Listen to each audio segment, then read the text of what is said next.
Minha história é curta, mas quero compartilhá-la com vocês. Sempre tive sonhos em que vejo meu corpo dormindo, onde visito outros lugares, mas nunca algo me deu tanto medo quanto um sonho que tive há 4 anos, justamente na noite de Natal. Lembro-me de que meu pai estava muito bravo com os pais dele, principalmente com a mãe, então não nos vimos naquela data. Sou muito próxima do meu avô.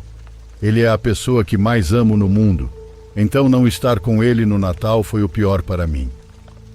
Não me recordava de um Natal sem ele, por isso quando fui dormir, decidi pensar muito nele. Queria ir visitá-lo, queria vê-lo em meus sonhos. Para minha surpresa, consegui. Isso nunca tinha acontecido antes, pois geralmente minhas viagens ocorriam quando eu menos pensava nisso, mas dessa vez consegui ver a casa dele. Vi festas que ainda estavam acontecendo ao longe, na rua dele. A casa do meu avô, no entanto, parecia particularmente escura. Entrei e imediatamente senti algo estranho, tristeza e dor. A primeira coisa que pensei foi no meu avô, imaginando que ele estava se sentindo assim porque não estivemos ao lado dele. Mas então percebi algo vindo do quarto da minha tia Clarice. Me aproximei e abri a porta. Foi difícil empurrá-la. Algo negro estava sobre ela e sobre a minha tia. Era algo magro, que dobrava as pernas como as de uma aranha. Aquilo não podia me ver, ou pelo menos parecia não poder. Tinha cabelos longos e parecia flutuar, como se estivesse debaixo d'água. Com unhas muito longas, aquilo estava arranhando as costas da minha tia. Sua pele estava aberta, dava para ver a coluna vertebral, e aquela coisa estava raspando algo no osso.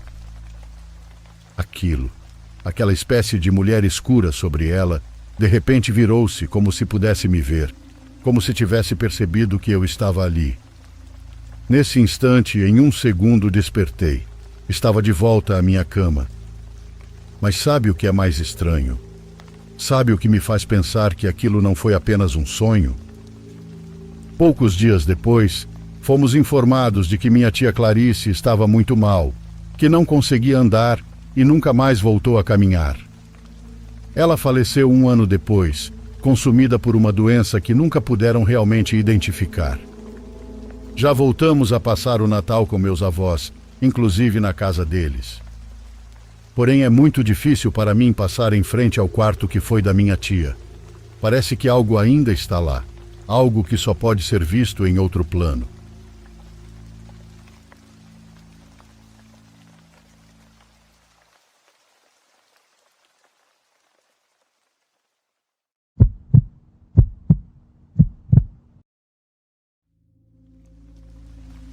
Meu nome é Bruna, e a história que vou contar não aconteceu diretamente comigo, mas com meu irmão Mário e um grupo de amigos dele há alguns anos, em um Natal que eles nunca vão esquecer. Decidi relatar porque Mário me contou com tantos detalhes que não consegui parar de pensar nisso desde então. Finalmente pedi permissão a ele para compartilhar, e embora tenha hesitado no início, acabou concordando com a condição de que eu mudasse alguns nomes e não mencionasse o nome da cidade onde aconteceu. Meu irmão e seus amigos foram convidados por Marlon, um amigo de infância que havia se mudado para uma pequena cidade com os avós depois que seus pais morreram em um acidente. Foi uma tragédia que marcou a todos, porque Marlon sempre foi o centro do grupo, a alma das reuniões. Quando ele insistiu que fossem para a festa da cidade, disse que sentia muita falta deles e que seria a melhor maneira de revê-los depois de tanto tempo. Mário me disse que a princípio não tinha certeza, porque era um lugar distante e ele não conhecia bem a região, mas no final todos concordaram que seria uma boa ideia. Marlon precisava de apoio, de companhia, e além disso fazia muito tempo que não se encontravam.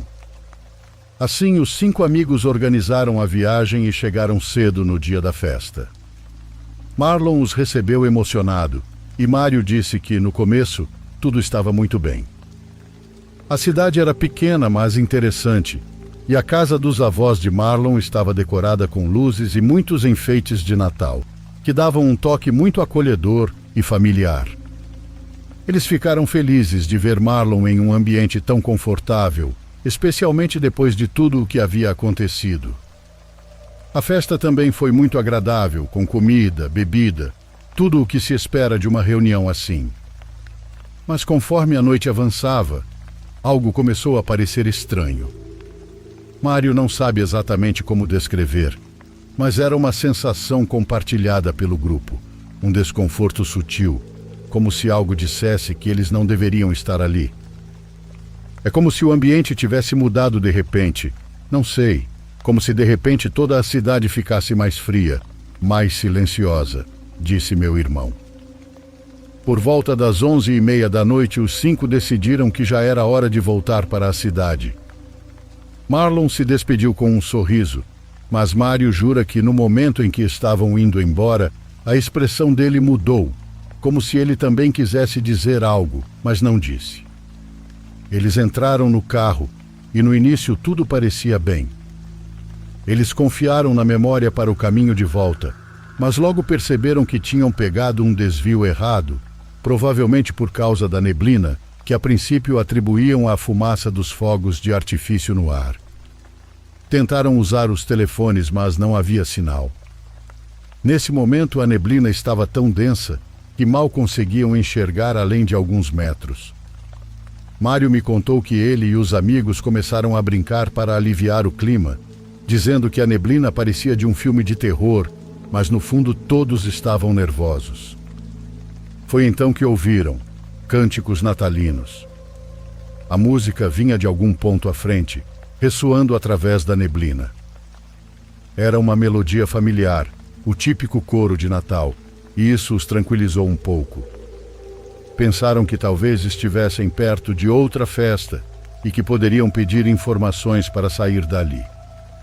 Seguindo o som, chegaram a uma pequena capela iluminada no meio do nada. Mário disse que a cena era estranha, como se a capela fosse nova, quase fora de lugar em um caminho tão solitário. As luzes quentes que emanavam das janelas transmitiram alguma confiança, e um dos amigos sugeriu que se aproximassem. Quando descemos do carro e nos aproximamos mais, foi quando tudo ficou estranho, disse Mário. Pelas janelas, eles podiam ver pessoas lá dentro, mas elas não pareciam normais. Estavam vestidas com túnicas escuras e seguravam velas nas mãos. O mais estranho, segundo Mário, foi que os cânticos, que antes pareciam alegres e familiares, agora soavam perturbadores. As vozes pareciam deformadas, e a melodia tinha um ritmo estranho, quase como se estivessem invocando algo. Um dos amigos sussurrou: "Isso não é uma festa. Vamos sair daqui." Quando tentaram voltar para o carro, as luzes da capela começaram a piscar, e Mário jura que viu uma das figuras se virar para eles, embora ele não conseguisse ver o rosto dela. Eles entraram no carro o mais rápido que puderam e saíram, mas a neblina continuava tão densa que mal conseguiam avançar. O pior, segundo Mário, foi que os cânticos não paravam, por mais que se afastassem. Continuávamos ouvindo, como se eles estivessem nos seguindo. Nunca vou conseguir explicar o medo que sentimos naquele momento, ele me disse. Eventualmente chegaram a um ponto onde conseguiram sinal no telefone e, ao olhar o mapa, notaram que tinham 2 opções: voltar pelo mesmo caminho ou fazer um desvio de 40 minutos por outra cidade. Ninguém quis passar pela capela novamente, então decidiram pegar a segunda rota, mesmo que isso significasse mais tempo no carro. A neblina e os cânticos os acompanharam por mais algum tempo, mas eventualmente tudo voltou ao normal. Quando finalmente chegaram à cidade, ninguém disse uma única palavra. Simplesmente se despediram e foram para casa. Mário me confessou que desde aquela noite nunca mais visitou Marlon e que nem ele nem os amigos voltaram a falar sobre o que aconteceu. Não sei o que vimos, Bruna, mas a única coisa que sei é que nunca quero voltar àquele lugar. Foi isso que ele me contou. Até hoje, Mário se recusa a dar mais detalhes, mas sempre que começam as épocas de cânticos natalinos, percebo que há algo nele que o impede de aproveitá-los. É como se ele sempre voltasse àquela capela, como se ouvisse novamente as melodias que, segundo ele, escondiam algo terrível.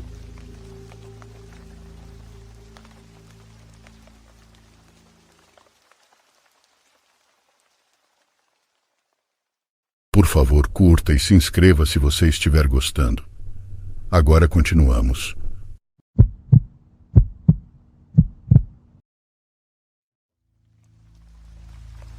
Eu geralmente faço uma viagem até a casa do parente que está organizando a confraternização naquele ano. Passo a semana lá e depois volto para casa. Estou chegando aos 30 anos e o Natal atualmente não é tão empolgante quanto costumava ser. Eu geralmente faço uma viagem até a casa do parente que está organizando a confraternização naquele ano. Passo a semana lá e depois volto para casa. É sempre bom, mas muitas vezes há tanta gente que acaba ficando um pouco caótico para mim. Isso aconteceu no ano passado.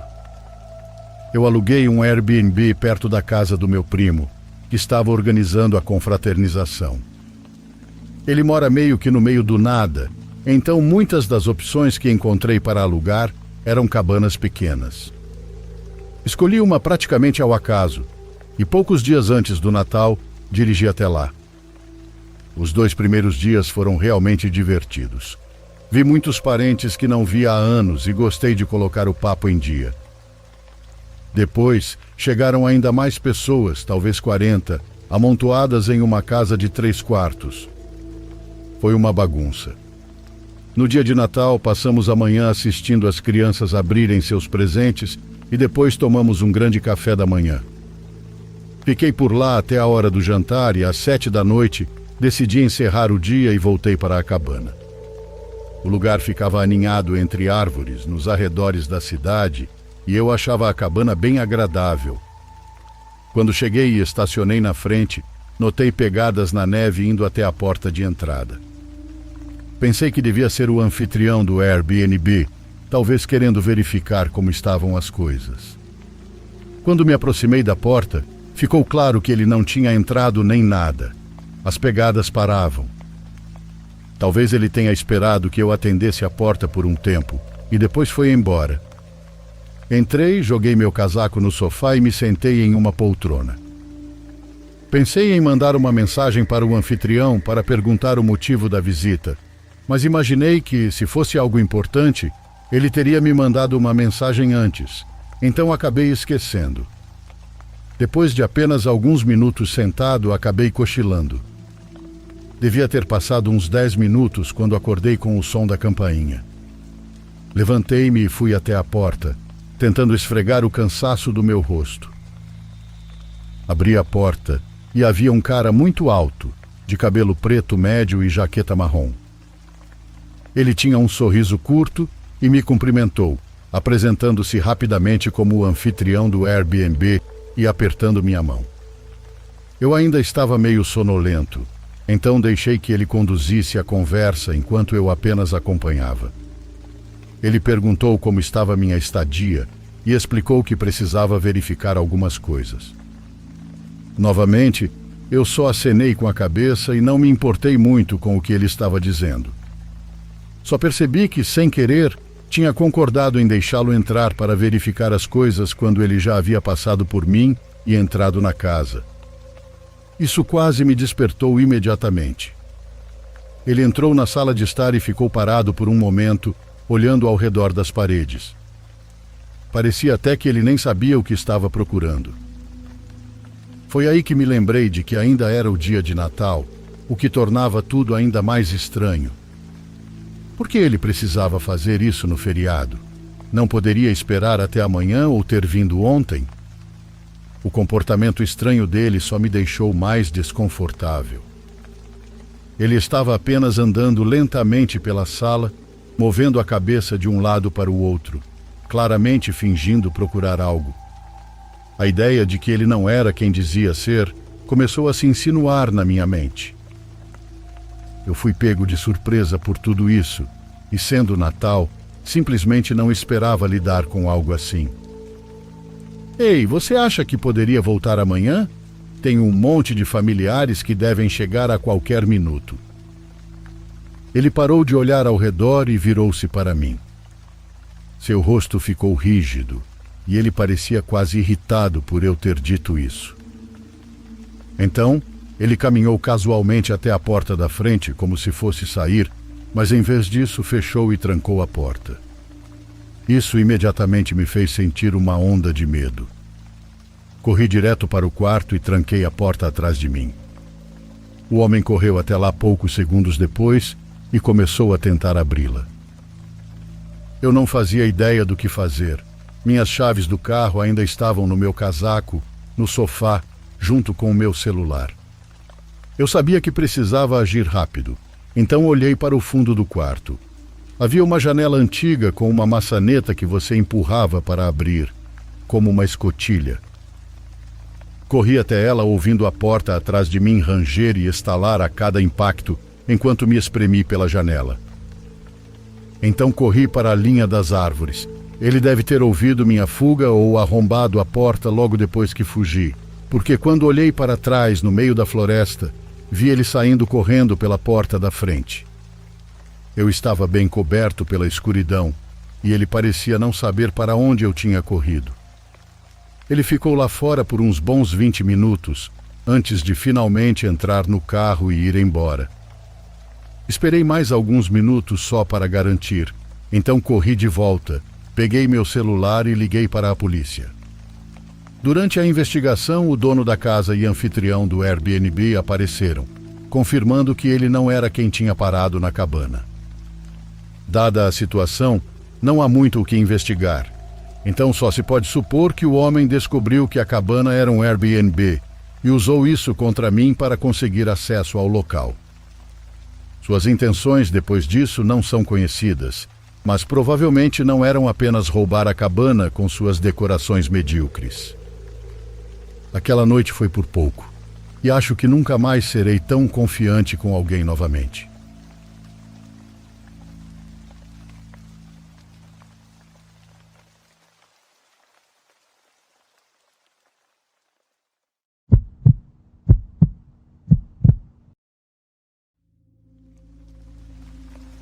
Quero compartilhar algo que aconteceu com minha família há alguns anos. Algo que, por mais incrível que pareça, nos mudou para sempre. Essa história foi contada pelo meu tio Ernesto, um homem que sempre foi muito reservado e que nunca gostou de brincadeiras, contos ou exageros. Por isso, quando ele me contou, eu soube que estava falando sério. Pedi permissão para enviá-la e ele aceitou contente, pois, segundo ele, talvez outros tenham vivido algo parecido e possam se sentir acompanhados ao ouvir essa história. Meu tio Ernesto sempre foi um homem solitário. Nunca se casou nem teve filhos. E desde que minha avó faleceu há mais de uma década, ele se acostumou a passar as festas sozinho. Ele dizia que não se importava e que preferia a tranquilidade. Nós sempre o convidávamos para o Natal, mas ele arranjava alguma desculpa, que não gostava de sair, que não queria nos incomodar e que já estava velho.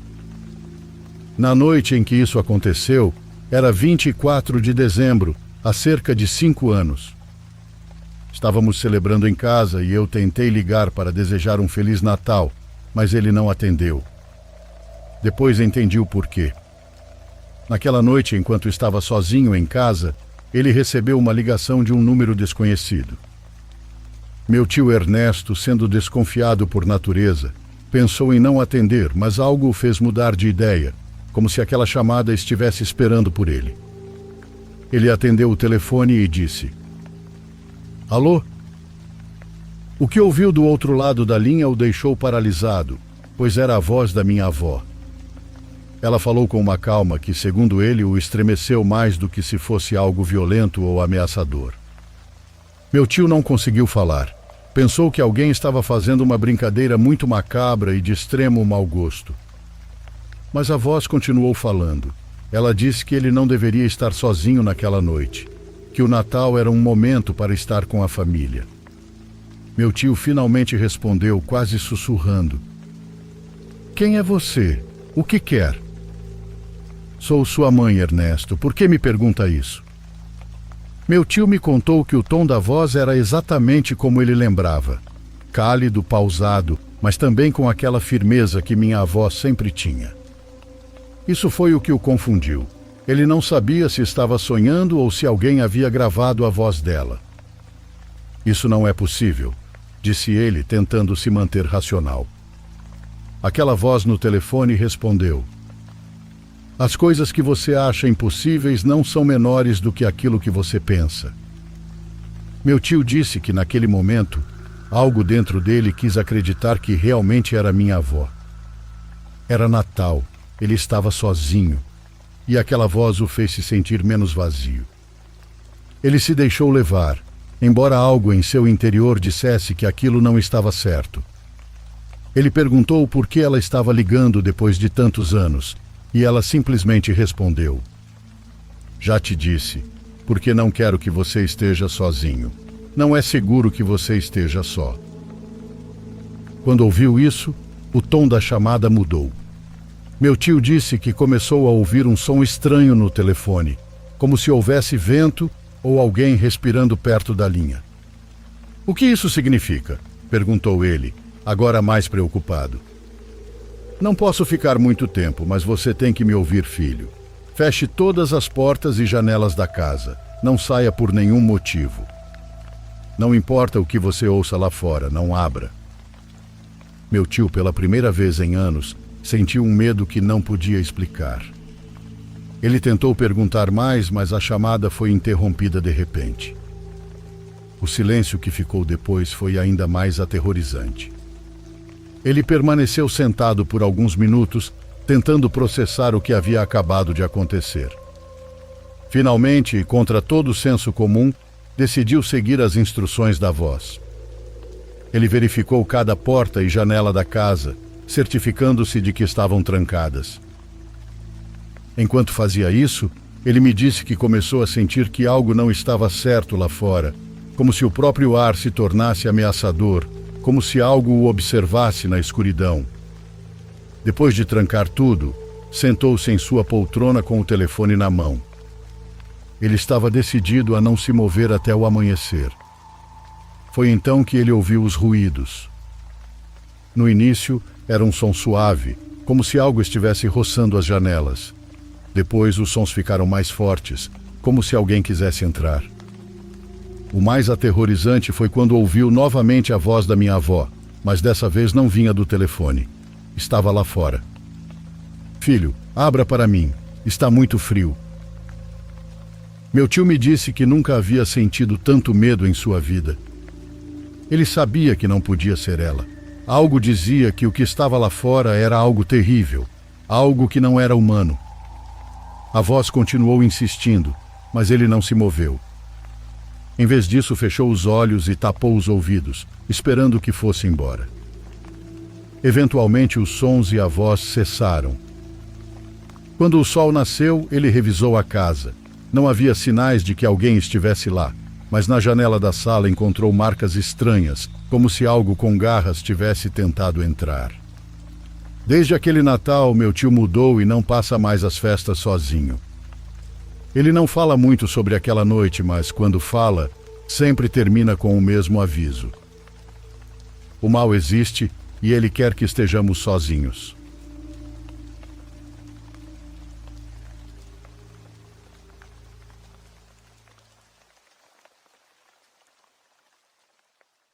Obrigado por ficarem até aqui e um Feliz Natal a todos os inscritos.